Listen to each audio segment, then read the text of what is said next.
What if the ink that flows from your pen carried not just stories, but the fevered pulse of your unspoken longings, dripping like sweat from a brow furrowed in the dead of night, the sharp scent of graphite mingling with the bitter tang of instant ramen gone cold, as a single voice, stern yet soothing, pierces the chaos. Is this your best, or merely your escape? Feel the cramp in your fingers, the phantom ache of deadlines clawing at your gut, much like the scribes of ancient Alexandria, hunched over papyrus under flickering oil lamps, sacrificing sleep for scrolls that might outlive empires. Yet here, the empire is your own fragile ego. On October 6, 2025, as Tokyo's neon haze blurred into the chill of autumn's first frost, a Mangakas Weirdly Wonderful Workplace Episode 1, The Editor I Admire, burst onto screens like a sketchbook flung open in a gale, inaugurating a season's arc of creative frenzy and quiet yearnings. It's a confection laced with arsenic, delightful in its absurdity, yet biting in its truths, intriguing without surrender, leaving me with an itch like unfinished panels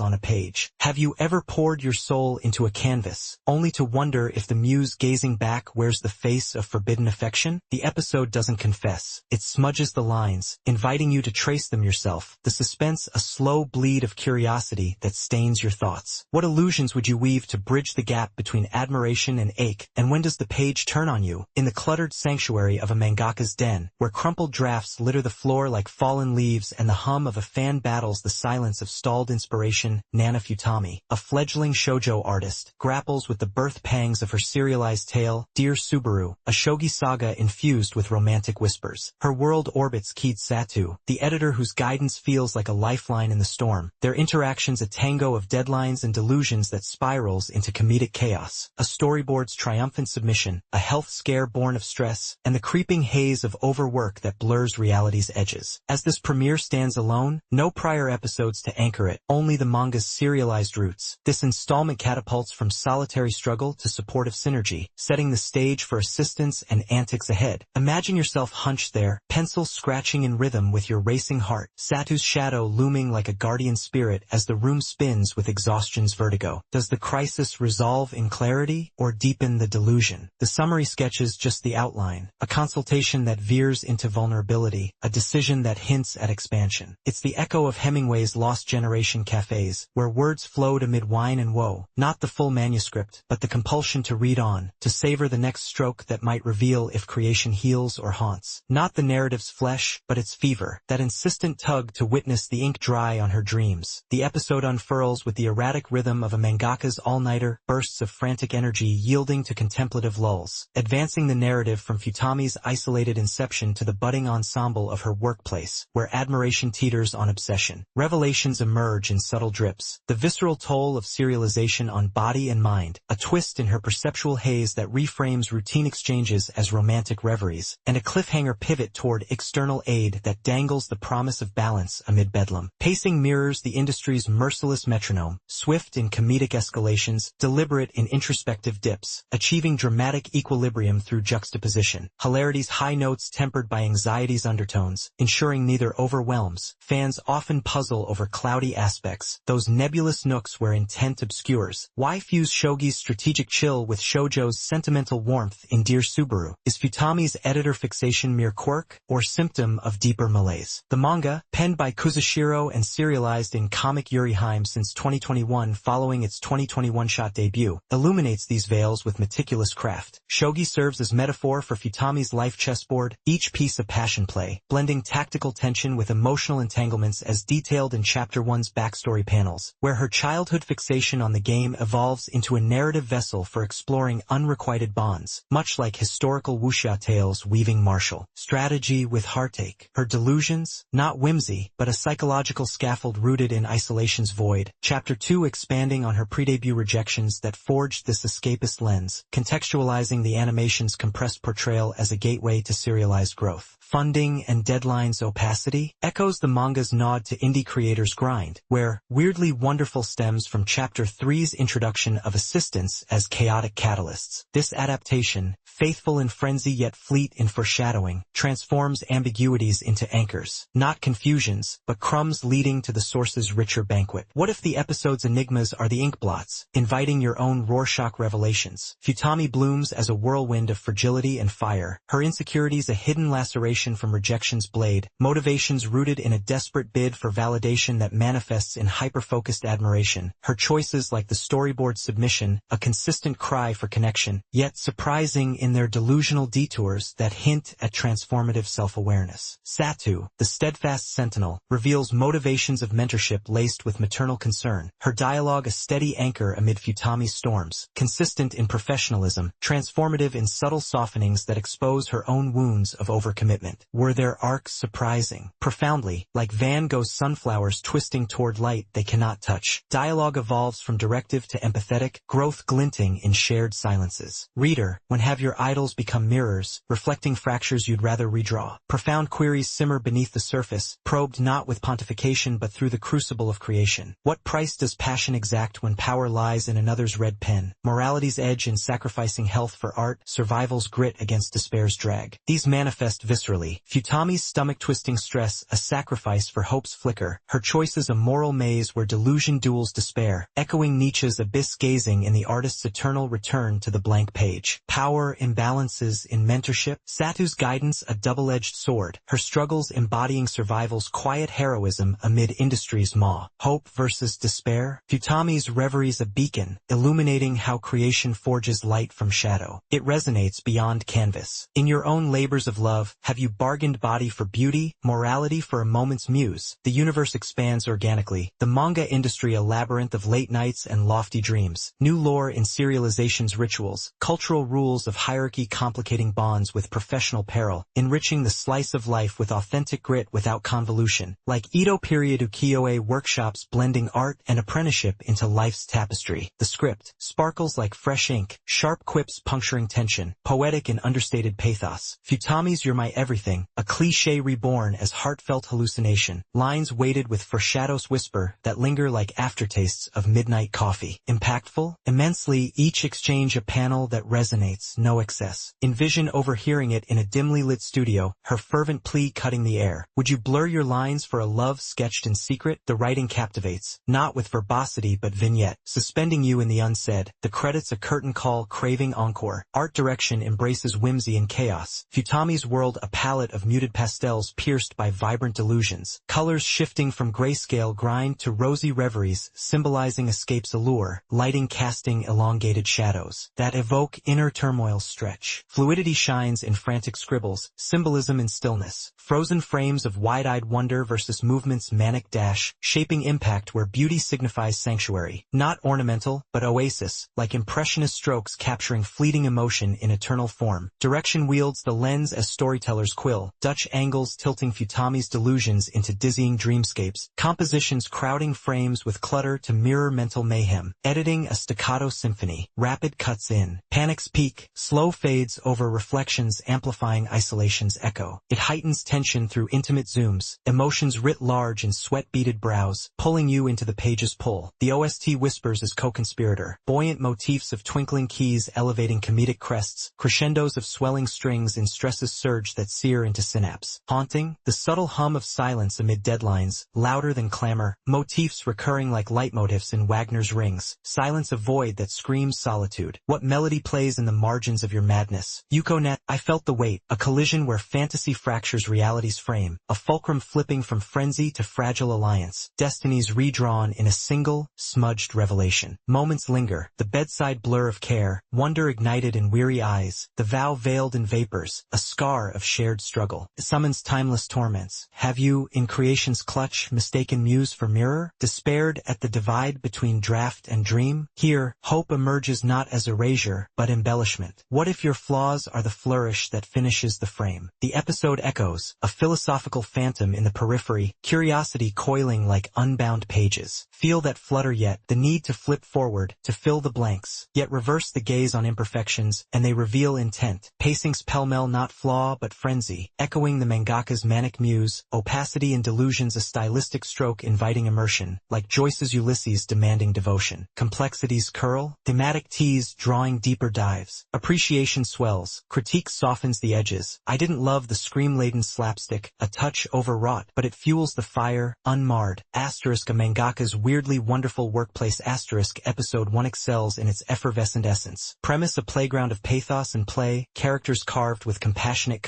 artistry an ode to the odd. It achieves its ambitions, narratively, in seeding a saga of smiles amid strife, artistically, in evoking the exquisite eccentricity of expression. Weaknesses, minor smudges in excess exuberance, awaiting polish. But whisper this, wayfarer. What if averting your eyes leaves your own story stalled, panels blank in the hush of hesitation? The episode isn't endpoint, it's ellipsis, ink pooling at your fingertips. Dip in. Let her delusions become the draft of your discovery. Envision the frantic scratch of nib on paper at 3 a.m., not mere friction but a fevered incantation. The acrid bite of spilled ink mingling with the stale sweetness of midnight ramen, as if your fingertips, raw from relentless revision, could summon stories from the marrow of your bones, only to question if the tales you birth are saviors or shackles. In the relentless forge of creation, where we all etch our identities against the grindstone of doubt, artists and addicts like tormented Van Gogh under starry torment, or you at your desk, cursor blinking like a judgmental eye. What if the dream that sustains you also starves the self? Episode 2 of A Mangaka's Weirdly Wonderful Workplace, aired on October 13, 2025, unfurls this visceral vice within the ink-smeared saga sparked in Episode 1. Nana Futami's debut serialization, a shoujo symphony of Subaru dreams clashing against deadline demons. It's no mere sketch. It's a charcoal sketch smudged with sweat, intriguing in its intimate absurdities, the flutter of fan mail laced with the flutter of unspoken affections, yet withholding the rawest revisions, like a draft hidden in a drawer. You've chased your own elusive inspirations through sleepless nights, haven't you? The glow of the screen casting shadows that whisper why bother? The episode doesn't resolve the riddle. It rubs salt in the wound, the air humming with half-formed panels that pull you page by page, panel by panel, toward a revelation you can almost taste, bitter, brilliant, begging to be inked. What fracture forms when the assistant steps from the margins? The stylus hovers, your pulse quickens. Press play, or let the what-if haunt your unwritten hours and the chaotic coda of Episode 1, where Nana's gut-twisting triumph of serialization dissolved into a delirium of donuts and delusions. Her editor Keats Cool command the lone anchor amid the assistant's arrival. This second outing, a reliable assistant, alights on the hearth of hearthside havoc, transitioning from solitary strife to symbiotic sketches. Nana, the novice shoujo savant, stumbles through her maiden chapter's maelstrom. Panels procrastinated, pages pilfered by panic, only for Mizuki Hazama, the unflappable understudy, to weave her way into the workflow with a backstory that blooms like a bonus chapter unspooling in sepia tones. Amid the clutter of colons and screen tones, a scouting sidebar sidles in Mizuki's own mangaka murmurs interrupted by fate's fortuitous nudge, culminating in collaborative crescendos that solder the studio's seams. It's the domestic dramedy of a Bronte parsonage reimagined in rabid rubber ducks, where every eraser swipe echoes the erasures of ambition's early drafts. Sense the eraser's dusty whisper on your skin, the communal clatter of takeout boxes like a chorus of critiqued consciences. Does the team tighten or tangle further? The chapter closes on a cusp, a cliff of camaraderie that craves completion, luring you back to the board like a half-hued hero demanding your gaze. The plot progresses with the precision of a prepped page, propelling the narrative from Nana's navel-gazing neuroses to the nuanced nexus of collaboration. Each vignette a vital line advancing the arc of artistic apprenticeship. Revelations ripple in Mizuki's monochrome memoir. Her sideline scribbles, scouted from obscurity, reveal not rivalry but resonance. A key pivot sans seismic shocks, though the twist of her boost-assist intervention, salvaging Nana's stalled spreads, injects ironic uplift, foreshadowing the manga's serialized soul where assistants ascend to auteurs. No labyrinthine loops, but a cliffhanger lingers in the loft's late-night lamplight, a murmured manuscript mishap, teetering toward turmoil or triumph, echoing the manga's Volume 1, Chapters 3 to 4, where such synergies spark serialization sagas. Pacing pulses with purposeful play, brisk bursts of banter balance the brooding beats of backstory, dramatic equilibrium favoring farce over fatigue, ensuring the episode's 24 minutes marinate without mar. Those cloudy aspects clouding communal critiques like smudged screen tones. Why does Mizuki's backstory burst so abruptly, eclipsing Nana's ongoing odyssey? And what of the Yuri-tinged undercurrents that tease without telling? Fans fret in forums. Is the assistant's ascent a sidelining slight or a subtle setup? The manga's Chapter 2, etched in Comic Natalie, serialized post its 2023 one-shot origins, illuminates with incisive intimacy. Mizuki's intrusion isn't interruption but illumination, her past a parallel to Nana's, both budding brushwielders battered by beginner's blues, the scouting, a serendipitous echo of Kuzushiro's own indie-to-industry ascent detailed in afterward annotations. The Yuri haze? No happenstance. Chapter 3 deepens it as deliberate deflection, Nana's flustered fixations on Kita facade for her fragility, mirroring the web novel's supplemental sketches where affections amplify anxieties, not romances, culminating in Arc 2's, Chapter 7, confrontations where crushes crystallize as creative catalysts. stylists. This animated adaptation, condensing chapters 2 to 3 for seasonal sprint, clarifies the convolution. No confusion, but craft, the opacity and invitation to interpret the interstitials, enriching the episode's emotional etchings. Characters deepen like dilutions in watercolor, their psyches splashed across the studio's sprawl. Nana Futami, that bundle of bashful brilliance, excavates her wounds in whimsical whirls, social stumbles rooted in self-sabotage, her motivations a mosaic of adoration for her editor masked as mania, her choices, from chaotic chomps to collaborative capitulations, surprise with subtle shifts, transformative in their tentative trust, consistent yet catalytic, akin to Joe March's journalistic jitters yielding to sisterly solidarity. Keed Satu, the editorial enigma, reveals resolve in restrained retorts, her cool a carapace for careworn commitment. Mizuki's arc anchors the episode, her reliability a revelation of relinquished reveries, dialogue dense with dry wit, her growth from ghost to guide a quiet quake. Surprising, in Mizuki's sideline sketches surfacing as saviors. Their exchanges, not erratic, but evolutionary, each quip a quill prick to pretensions. Thematically, profundity permeates the panels, not as proclamations but as the persistent pull of the pen. Sacrifice stains every stroke. Nana's nocturnal noshes a tribute to the toll of tenacity, manifesting in her gut-gripped grapples, echoing Kafka's unfinished fortresses, where creation consumes the creator. Hope flickers in the folder's fluorescence, a counter to despair's doodles, morality in the margins, questioning if mentorship masks manipulation, power in the publisher's purse strings that purse lips against pleas. Survival, the studio's shared sighs, a symphony of solidarity against solitude's sketchpad. These aren't edicts, they're etched in Nana's navel-gazing nods, Mizuki's muted might, philosophical pulses that probe. Does the dream demand your dissolution, or dare you draw boundaries? World-building blooms in the byways. The mangaka's milieu unfurls with insider inks, toning techniques, serialization strictures, enriching the ethos without encumbrance, cultural contours of Japan's comic conundrums complicating kinship in the Katsukuri camaraderie. It's no mere backdrop. It breathes, layering levity atop the ledger of labor. Dialogue, a dip pen dipped in delight, sharp as a speed line, poetic in its pauses pregnant with punchlines, impactful sans saccharine, eschewing cliché for the clever cadence of creator confessions. Lines like Mizuki's Rai assist mode, engaged for shadow fractures in facade, resonate post-credits like the half-heard hum of a home printer in the hush of dawn, echoes of Hemingway's terse truths amid the tumult. You've bantered through your own brainstorm blackouts, haven't you? Words warring for wisdom? The script savors, seducing with subtext that sticks like stubborn ink, art direction adorns with affectionate absurdity, a riot of ruby reds and sapphire spreads symbolizing the spectrum of strife. Nana's nocturnal nook awash in amber anxieties, lighting limbing her labored lines in limpid glows that evoke the soul's strained sparkle, shadows slinking like stalled storyboards across the sprawl. Fluidity flows in frenzied flourishes, manic munchies in manic motion, yet stillness seizes in solitary stares, homages to the hesitant hand of Hopper's huddled hues, where beauty isn't gloss but grit, the vivid vibrancy underscoring vulnerability's vivid vein, colors clotting like congealed creativity, direction and cinematography choreograph with conspiratorial charm, overhead ogling the overworked desk, composing clusters that cradle chaos in their coils, editing's erratic ebbs a mirror to manic minds, snappy splices and snack-fueled sprees, dreamy dissolves into daydreams, amplifying Nana's neurotic nest like Wes Anderson's whimsical woes, but weighted with weariness. It amplifies the ache, every frame a felt-tip flourish. The OST,